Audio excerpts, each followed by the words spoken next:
Was down but now I'm up. Yeah. This all God, this ain't no love. Yeah. I used to be.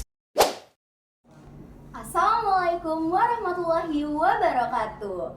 Halo Sobat Artik Fotra. Halo. Selamat datang di Obsesi, obrolan seputar aksi. Jadi Sobat, Obsesi merupakan salah satu program terbaru dari Pick Air Katarsis, di mana nanti kita akan mengupas isu-isu terkait remaja. Dan pastinya kita akan mengundang narasumber-narasumber yang kece banget.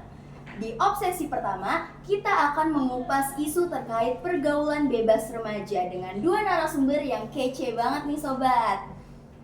Sebelumnya, izinkan aku memperkenalkan diri. Perkenalkan, aku Syahida Nafisa Permana dari Pick Air Katarsis. Dan aku akan memperkenalkan dua narasumber kece kita. Oke, kita mulai dari narasumber yang pertama. Halo Kak Yasika. Halo Nafisa. Mungkin Kak Yasika boleh memperkenalkan diri sendiri? Oke, halo semuanya. Perkenalkan, saya Yesika Maharani selaku Ketua OSIS SMA Negeri 94 periode 2023-2024. Wah, keren banget nih Kak Yesika, pastinya udah berpengalaman terkait isu yang nantinya akan kita bahas ramai-ramai. Oke, setelah itu kita akan kenalan dengan narasumber yang kedua. Wah, ini kayaknya udah sangat berpengalaman ya dari bajunya. Oke, mungkin boleh untuk Kakak memperkenalkan diri? Oke, halo semua. Apa tadi ini nama panggilannya? Artik Fotra. Artik Fotra. Oke, perkenalkan nama aku Pedro Sutanto. Aku adalah Duta Genre Jakarta Barat tahun 2023. Kebetulan di tahun 2023 aku diamanahin sebagai juara satu putra. Dan kebetulan tahun ini juga baru lulus dari universitas gitu. Wah, keren banget ya. Oke, kira-kira kita bakal ngebahas apa sih Kak? Kalian udah tahu belum nih isu yang akan kita bahas? Apa nih? Mungkin karena tadi udah di-spill ya. Apa Oh, tadi? iya. Pergaulan bebas gitu. Iya, Oke. betul. Oke, mungkin langsung aja kita masuk ke pembahasannya. Yang ingin aku tanyakan untuk pertama kali adalah pandangan kalian berdua terhadap pergaulan bebas pada remaja. Mungkin boleh dari Kak Yesika dulu. Oke, menurut aku pergaulan bebas ya. Pergaulan bebas itu dimana anak-anak remaja itu dalam bergaul itu tidak memakai norma yang berlaku.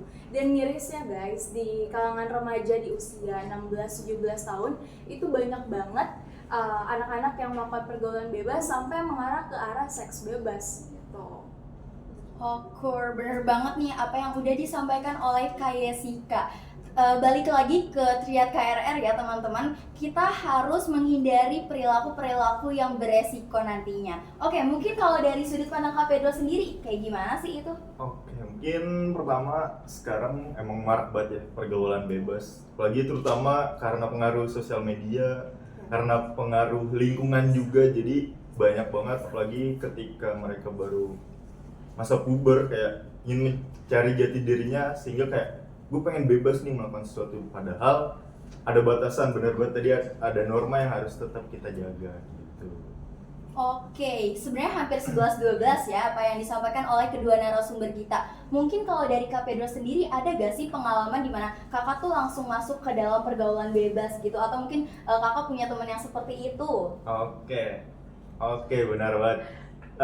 Kebetulan aku juga sebelum menjadi duta genre, aku termasuk orang yang cukup parah mengikuti pergaulannya dan masuk ke arah pergaulan bebas ketika SMP, SMA gitu kan. Sebelum aku mengenal genre gitu, kayak mulai sekolah aku pernah cabut gitu kan, sering bolos, terus ikut pergaulan ya merujuk ke kenakalan remaja gitu.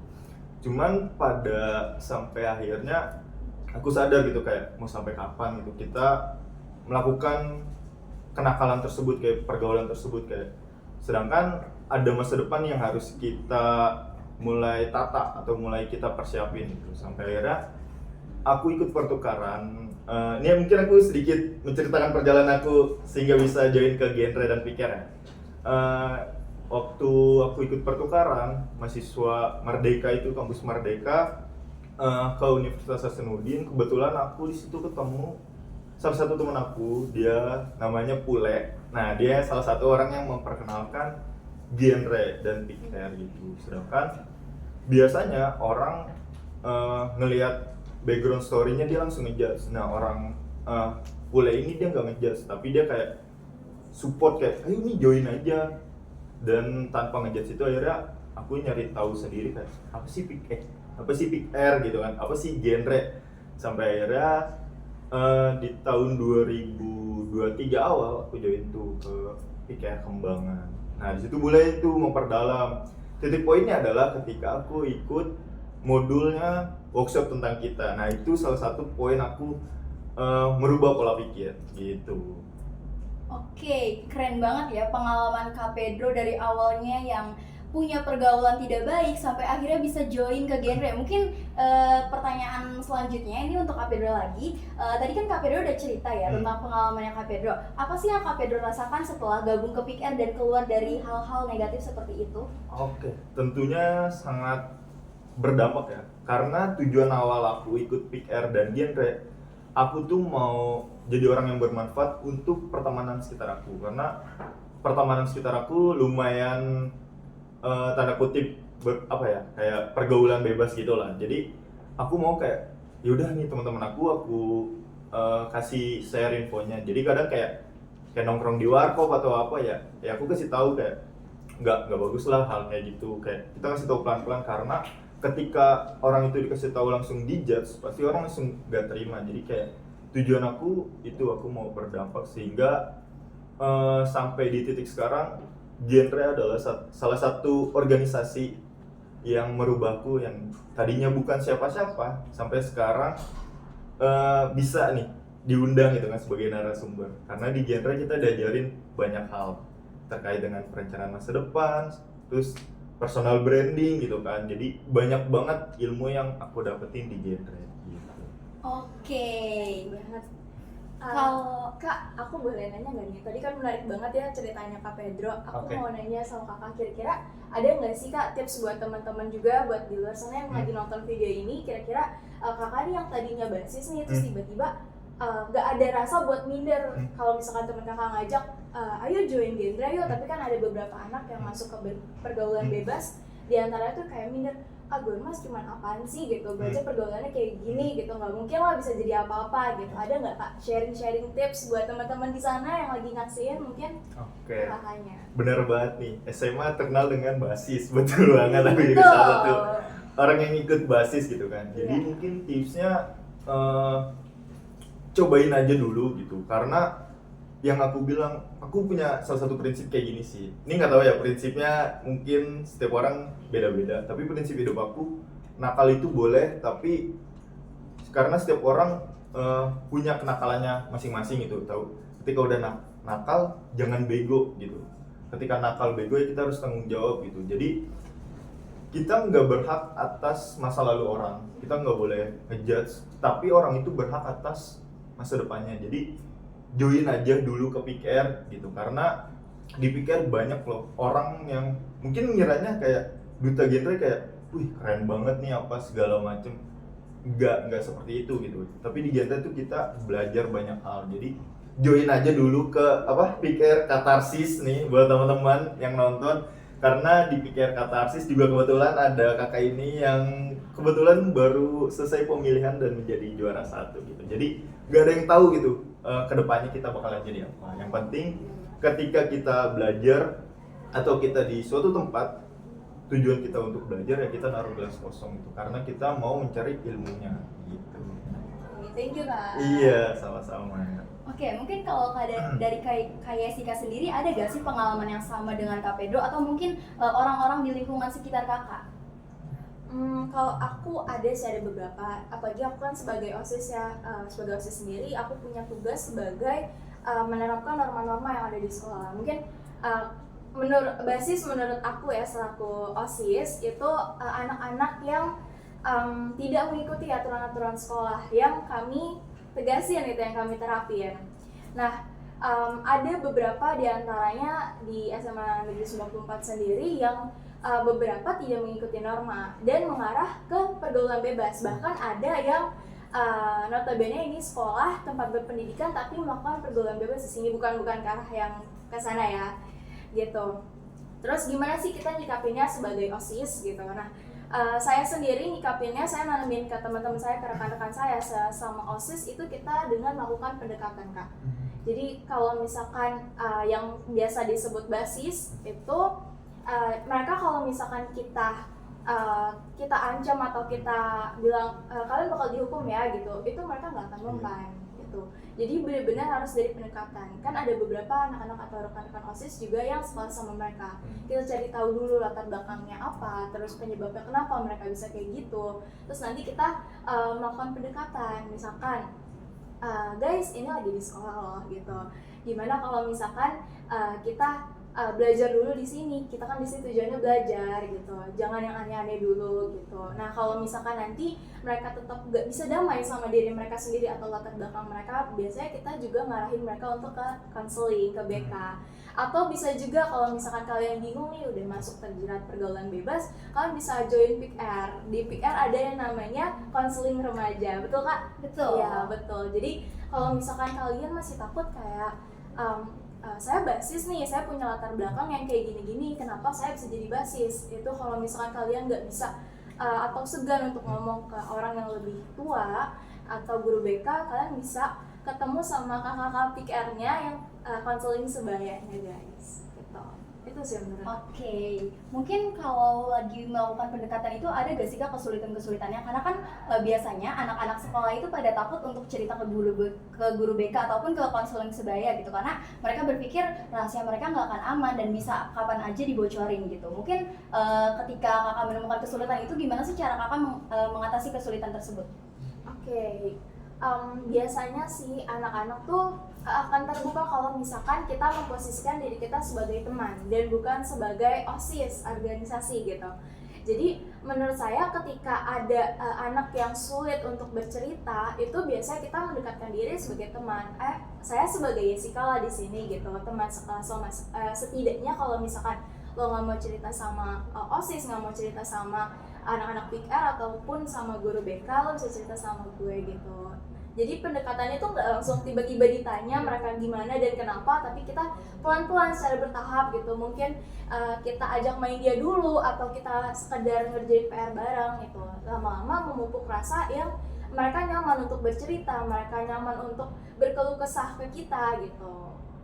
Itu sih. Oke, mungkin selanjutnya yang ingin aku tanyakan adalah menurut kalian berdua, kenapa sih orang-orang di luar sana banyak yang terjerumus ke pergaulan bebas? Apakah ada alasan khususnya atau mungkin emang faktor dari lingkungan sekitar aja gitu? Mungkin dari Kak Pedro dulu. Oke, alasan orang bisa terjerumus ya. Mungkin pertama dia punya ceritanya sendiri, kayak misalnya di rumah dia ngerasa tidak aman atau dia tidak ada tempat buat bercerita, akhirnya dia ikut nongkrong, sedangkan nongkrongnya itu kayak mengarah ke pergaulan bebas. Jadi dia sebenarnya mau nyari tempat buat bermain atau buat bercerita, cuman tempatnya salah gitu. Jadi sehingga mengarah ke pergaulan bebas. Apalagi umur-umur masa pubertas itu banyak banget hal yang penasaran dilakuin, terus kayak gampang banget diajak apapun sama teman gitu. Makanya penting banget yang kayak tadi dibilang, ketika misalnya orang udah mulai nyaman bercerita, kita harus menciptakan ruang aman dan nyaman gitu, dan harus menjaga kerahasiaan dari si yang cerita tersebut, konseling gitu kan. Oke, kalau dari Kak Jessica sendiri gimana? Kalau dari aku sendiri, benar tadi kata Kak Pedro kan, kalau misalkan kita ada latar belakang seperti itu, ditambah mereka terjerumus di tempat yang salah gitu. Biasanya faktor-faktor yang bikin mereka salah pergaulan itu biasa lingkungan sih yang paling berpengaruh gitu. Karena jika mereka udah kehilangan arah dan lingkungan pun salah, tempatnya salah, ya mereka tambah gampang gitu. Paling gampang tuh karena faktor lingkungan. Nah menurut aku cara mereka ngebinain itu, pertama ya pasti dari keluarganya dulu sih. Keluarga, kalau misalkan keluarga gak bisa, kita selaku di sekolah kayak ada PIK-R, adanya konseling itu bisa membantu, atau dari pemerintah juga ada program dari BPKKBN ya? BKKBN, BKKBN itu juga ada genre salah satunya, generasi berencana gitu. Itu sih menurut pendapatku. Oke. Mungkin aku mau nambahin sedikit. Boleh. Nah, penting banget makanya kayak ketika kita mau join atau mau bergaul dengan teman, penting banget di awal kita harus cari tahu nih pertemanan ini mengarah kemana, atau kita ikut organisasi ini tujuannya buat apa gitu. Ketika misalnya teman-teman ngeliat, oh organisasi ini bagus untuk kita kedepannya, join aja gitu, kayak salah satunya di genre atau Pick Air gitu, karena banyak banget hal yang dipelajarin, dan kita di genre itu bukan hanya sebagai pajangan atau sebagai patung doang, tapi kita diberdayakan atau biasa kita sebut MYT gitu. Aku izin nambahin juga kayak Kak. Oke. Itu kan tadi kalau misalkan kita terjerumus ke organisasi yang benar ya Kak. Iya. Nah kalau misalkan kalian terjerumus ke pergaulan yang salah atau organisasi yang salah, kalian juga jangan takut buat nolak dan keluar dari zona nyaman itu. Karena biasanya anak-anak yang udah sekali terjerumus itu susah banget buat keluar, karena mereka sudah merasa nyaman di dalamnya, karena mereka tidak diterima mungkin di masyarakat atau tidak bisa berkeluh kesah di masyarakat. Mereka merasa di lingkaran itu tuh tempat mereka bisa berkeluh kesah atau cerita, tapi tempatnya salah. Itu kalian juga harus bisa menentukan dari diri kalian sendiri, kira-kira pergaulan itu atau organisasi itu salah atau enggak sih. Dan kalau salah, kalian harus berani juga buat keluar dari suatu lingkaran yang salah gitu. Harus berani keluar dari zona nyamannya. Betul. Oke, mungkin aku mewakili anak-anak yang mereka kesulitan untuk keluar dari zona nyamannya, dari lingkungan yang gak baik. Mungkin mereka tuh takut untuk tidak ditemenin lagi ke depannya. Ada gak sih solusi-solusinya dari kalian berdua? Oke, mungkin dari siapa dulu nih? Boleh Kak Pedro. Oke, mungkin aku termasuk orang yang kayak gitu sih. Aku tipe yang bodo amatan, kayak nggak peduli. Sebenarnya 50-50 sih, kayak omongan orang ada yang benar ada yang enggak. Jadi ambil positifnya gitu. Kayak awal aku ikut genre, banyak banget orang yang ngejudge, karena kan biasanya kan di genre yang tadinya aku di sosial media bukan orang yang kayak tampil gitu, kayak halo guys kayak gitu, ini tiba-tiba ada kayak gitu kan, ngapain sih ikut kayak gini, kayak gitu diledekin. Cuman ketika menurut aku ya ini bagus gitu, ya udah aku jalanin aja gitu. Banyak banget, jadi omongan orang itu kalian sebagai untuk membangun diri kalian aja, jadi jangan terlalu dianggap pusing gitu sih. Oke, kalau dari Kak Yesika sendiri? Kalau aku setuju banget sama Kak Pedro. Mungkin awalnya pada saat pertama-pertama kita keluar dari lingkaran itu mungkin akan merasa sendirian, terus balik nggak punya siapa-siapa, balik dari temen. Tapi lama-lama kalau misalkan kalian bisa ngembangin diri kalian sendiri, salah satunya masuk ke duta genre ya Kak, itu pasti banyak banget yang ngerangkul, dan kalian tahu-tahu kayak oh iya gue bisa loh, gue bisa sampai di titik ini. Gue nggak nyangka gue udah ngelewatin banyak banget rintangan-rintangan sebelumnya gitu sih Kak. Oke, mungkin ini balik lagi ke poin dari life skill, yaitu mengenal diri sendiri. Dimana kalau misalkan kita sebagai remaja udah kenal sama diri kita sendiri, pasti nanti nggak akan mudah terpengaruh dengan omongan orang lain. Oke, mungkin untuk pertanyaan selanjutnya untuk Kak Pedro lagi deh ya. Kak Pedro kan sebelumnya itu udah bercerita kalau misalkan Kak Pedro tadinya anak basis, terus sekarang gabung ke genre dan langsung juara 1 juga gitu ya di Jakarta Barat. Mungkin yang aku ingin tanyakan adalah Kak Pedro awal masuk ke basis itu gimana sih Kak? Oke, awal masuk ke basis ya mungkin ya karena SMA identiknya kan kayak masa-masa remaja, masa-masa seru-serunya, masa-masa dimana dia mengenal atau mencari tahu dirinya kayak gimana. Sedangkan pada saat itu ya aku orangnya yang suka nongkrong gitu, kayak ya selesai sekolah bukannya langsung pulang tapi nongkrong dulu kayak gitu-gitu. Akhirnya gabunglah ke basis, kayak ikut supporteran atau ikut apapun gitu. Cuman itu bukan salah satu hal yang aku sesali. Itu itu menjadi bagian histori perjalanan ceritaku. Jadi ketika misalnya aku disuruh mau nggak merubah masa lalu, aku nggak mau, karena itu bagian cerita aku. Jadi itu yang menjadi alasan kuat aku mendaftar duta genre, karena menurut aku di genre itu ilmu yang dipelajarin tuh banyak banget, kayak terkait modulnya aja, kayak workshop tentang kita, upgrade tentang kita itu banyak banget. Terus kayak public speaking, kita belajar personal branding. Kalau kita ikut kayak misalnya kelas-kelas kayak gitu, itu udah berapa duit yang dikeluarin. Sedangkan di genre tuh free gitu. Yang penting kita mau belajar, kita mau berdampak buat remaja-remaja sekitar kita. Dan pada saat itu tujuan aku sama sekali nggak mau menang. Ketika aku diselempangin kayak Kak, aku nggak mau juara 1 karena menurut aku beban. Aku bukan tipe orang yang suka kompetisi, jadi kayak apa yang aku ikuti ya aku jalanin aja, aku berikan yang terbaik. Jadi pas saat itu juara 1 aku bingung kayak, sedangkan kalau di genre abis juara 1 itu dia lanjut ke tingkat provinsi kan. Jadi aku kayak mana lagi skripsian, jadi kayak bisa nggak sih ditukar gitu. Cuman kata teman aku ya lu kan mau berdampak buat remaja, ini udah dikasih peluang kayak kalau bisa bukan hanya remaja Jakarta Barat tapi DKI Jakarta kenapa enggak gitu. Terus aku kayak oh ya udah deh dicobain aja gitu ceritanya. Oke, menarik banget ya teman-teman ceritanya. Mungkin selanjutnya kalian pasti pernah dengar kan kata-kata masa muda tuh cuma sekali. Hal kayak gini kapan lagi dicoba? Mungkin dari sudut pandang kayak Sika terkait perkataan seperti itu gimana sih? Menurut aku ya, masa muda itu cuma sekali. Kapan lagi kalau kita nggak mencoba? Kata-kata itu biasa digunakan untuk alasan-alasan yang mengarah ke negatif. Terkadang ya kan, kadang orang bilang gue mau nyobain ini sekali aja dalam hidup gue, kalau nggak masa muda kapan lagi gitu. Tapi kan masih banyak kegiatan-kegiatan positif yang berdampak juga pada diri sendiri maupun lingkungan gitu. Kenapa kalian nggak berpikir kalau misalkan ayo coba dulu sekali ini yang positif, kapan lagi kalau bukan masa-masa muda gitu. Jadi sebenarnya kalau misalkan kita ngomong tentang kapan lagi kalau nggak nyoba masa muda, itu tergantung mindset sih menurut aku.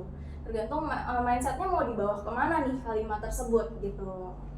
Dan saya sebagai OSIS atau sekolah juga mungkin bisa membuka wadah ya buat anak-anak, dia mengarahkan mindset tersebut ke arah yang positif ya. Contohnya kayak misalkan mengadakan workshop ataupun podcast kayak gini juga bisa gitu, buat mengarahkan mindset mereka nih yang tadinya mereka mungkin berpikiran untuk melakukan sesuatu hal yang negatif. Dengan kalimat tersebut udah open minded nih, terbuka mindsetnya.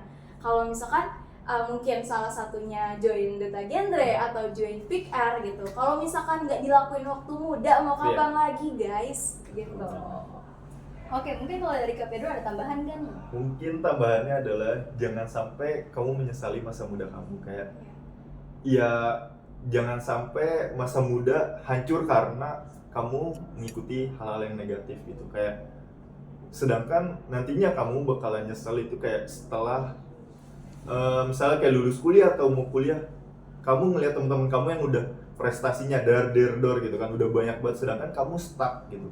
Jadi mending masa muda benar banget kita manfaatin, ikut kegiatan yang positif biar kita bisa merencanakan masa depan kita, karena yang muda yang berencana gitu. Oke. Belum lama ini aku juga pernah baca di TikTok kalau misalkan gue udah kayak gini, masa depan gue udah hancur dan gak akan bisa gimana lagi, gak akan bisa diubah lagi. Mungkin ada gak sih tips-tips dari kalian buat orang yang ngerasa dirinya itu udah gak ada masa depan, udah nyesel banget deh gitu? Oke, mungkin dari kayaknya dulu boleh. Sebenarnya kalau menurut aku ya, aku juga pernah dengar pepatah kalau misalkan yang bilang kalau misalkan belajar itu nggak ada kenal tua muda gitu kan. Yang tua bisa besok selesai belajar, yang muda pun sama, bisa hari ini belajar besok udah selesai gitu. Nah, jadi menurut aku kalau misalkan kalian udah menyesali masa muda kalian, waktunya sekarang kalian bangkit, terus mungkin berikan yang terbaik untuk anak kalian yang udah berkeluarga ya. Jangan sampai anak kalian ngerasain hal yang sama kayak masa muda kalian gitu. Jadi di keluarga berencana sendiri diajarin ya, kalau misalkan kita sebagai remaja yang nantinya merasakan juga sebagai ibu, itu harus mempersiapkan anak-anak kita gitu, agar kedepannya mungkin yang namanya pergaulan bebas dan yang semacamnya itu anak-anak kita jangan sampai keikutan dan ke bawah gitu. Mungkin kayak gitu sih. Jadi Kak Pedro nih yang lebih berpengalaman. Oke, mungkin cara bangkit ketika kita lagi terpuruk gitu ya, kayak lagi ngerasa stuck banget, kayak kita nggak punya nih masa depan. Enggak teman-teman, semua orang yang tadi aku bilang, semua orang itu berhak atas masa depannya dia. Jadi tinggal tergantung teman-teman nih menyikapi permasalahan itu. Biasanya kalau aku pernah ada di titik ngerasa stuck banget dan kayak, duh gimana nih masa depan gue gitu. Cuman pada saat itu aku bukan cuman aku pikirin tapi aku lakuin, karena masalah kok cuman dipikirin doang itu nggak bakalan terselesaikan, tapi harus kita lakuin nih bagaimana sih stepnya biar masalah itu terselesaikan. Akhirnya aku nyari tahu sendiri, makanya pentingnya banget menggunakan sosial media dengan pintar gitu, karena zaman sekarang banyak banget info-info di Instagram, di YouTube gitu, apa yang kita lihat kita tonton banyak banget itu sebenarnya kayak ilmu pengetahuan yang bisa kita dapat. Jadi coba teman-teman berdamai dulu dengan dirinya, lalu teman-teman berjuang kembali untuk masa depannya gitu. Jangan sampai yang tadi bilang, jangan sampai nyesel gitu masa muda nggak ikut kegiatan-kegiatan positif, karena biasanya kegiatan-kegiatan kayak gini atau apalagi kayak genre itu ada batas umurnya gitu, ada maksimumnya gitu. Jadi selagi masih muda coba rencanakan masa depannya. Oke, bener banget kalau misalkan pengaruh dari sosial media juga besar banget ya, sangat berdampak untuk remaja saat ini. Dan mungkin aku baru kepikiran kalau misalkan tadi itu ternyata kita sempat ngebahas tentang keluarga ya. Dan aku baru inget juga kalau misalkan di genre sendiri itu ada yang namanya 8 fungsi keluarga. Salah satunya adalah cinta dan kasih. Mungkin menurut kakak sendiri ada gak sih hubungan antara cinta dan kasih ini dengan pergaulan bebas terhadap remaja gitu? Oke, Siapa siapa dulu nih? Mungkin dari Kak Pedro Oke. boleh. Kalau menurut aku cinta dan kasih ada banget sih. Kayak menurut aku senakal-nakalnya aku dan temen aku ketika dengan orang tua itu beda banget, karena cinta kasihnya orang tua itu beda banget, kayak senyaman itu. Jadi kayak cinta dan kasih itu penting banget diterapkan dalam diri kita ataupun ke orang tua gitu. Jadi itu penting banget. Itu mungkin salah satu hal yang banyak merubah orang ketika dia lagi terpuruk, ketika dia dicintai dan disayangi, dikasihi, dia bakalan bangkitnya berbeda gitu. Oke, kalau dari kayak sih Kak?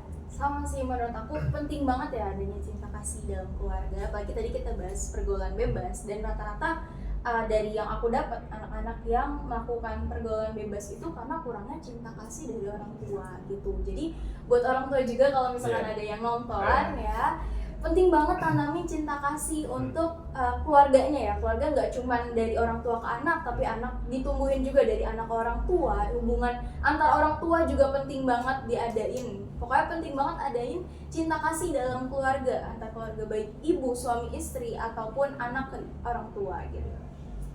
Mungkin aku mau nambahin, cinta kasih itu bisa ditumbuhkan dengan cara kita sering berkomunikasi gitu. Ya, jadi setiap orang punya komunikasinya beda-beda, jadi coba disesuaikan dengan dirinya dan orang tuanya atau lingkungannya. Mungkin itu caranya untuk menumbuhkan cinta dan kasih gitu. Oke, mungkin aku mau tanya lagi nih terkait cinta dan kasih itu sendiri. Di lingkungan aku sendiri itu ada beberapa anak yang membangun batasan diri dengan keluarganya, karena dari kecil mungkin emang gak deket. Mungkin kalau dari kalian berdua ada gak sih tips biar orang tuanya itu juga bisa mendekatkan lagi dengan anaknya gitu? Oke, boleh. Oke.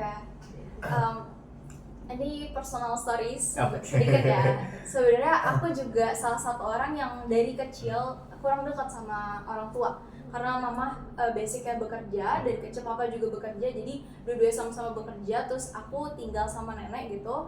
Tapi mulai remaja itu mama mencoba untuk masuk ke duniaku, maksudnya masuk dalam artian coba berkomunikasi gitu, bukannya ngatur ya, coba berkomunikasi gitu.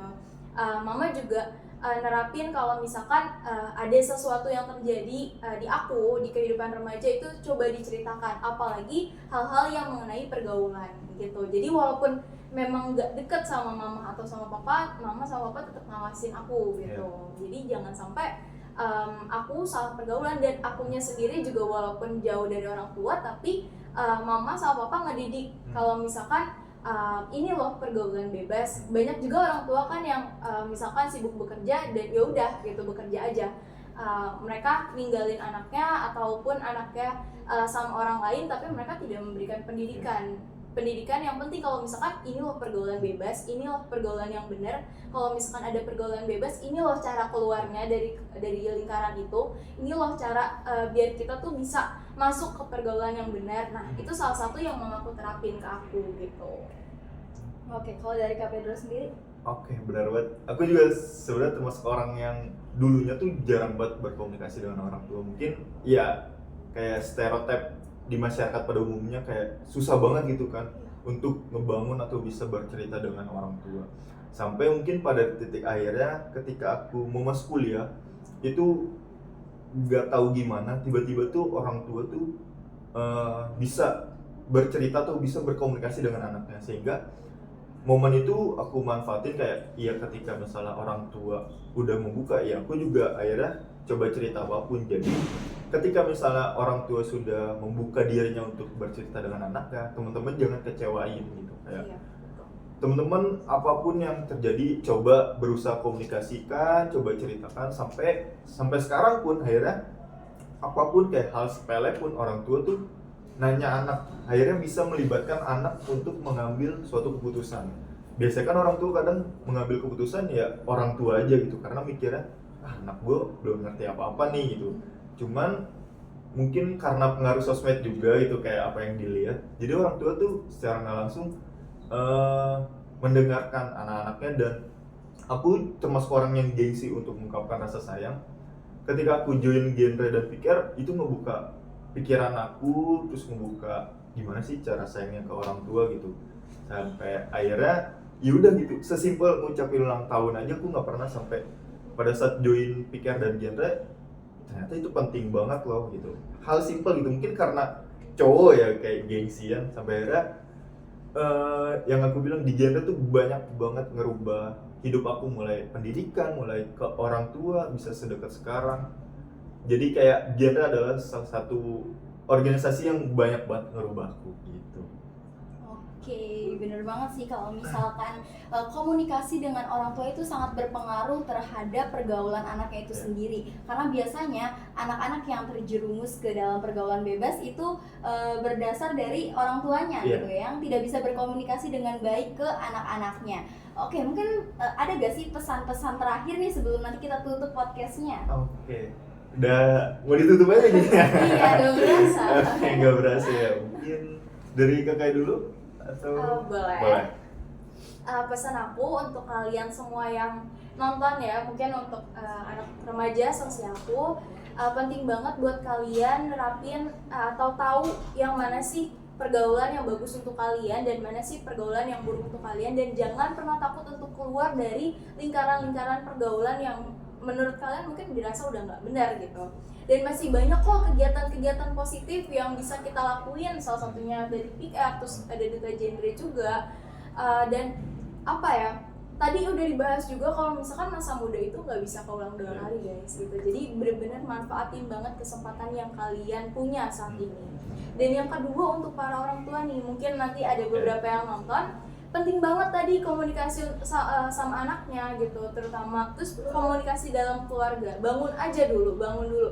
Mungkin anaknya belum bisa terbuka atau apapun, yang penting orang tua udah mau bangun dulu. Dan anaknya pun kalau misalkan orang tua udah mulai membuka, udah mulai terbuka, jangan sampai mengecewakan orang tuanya gitu.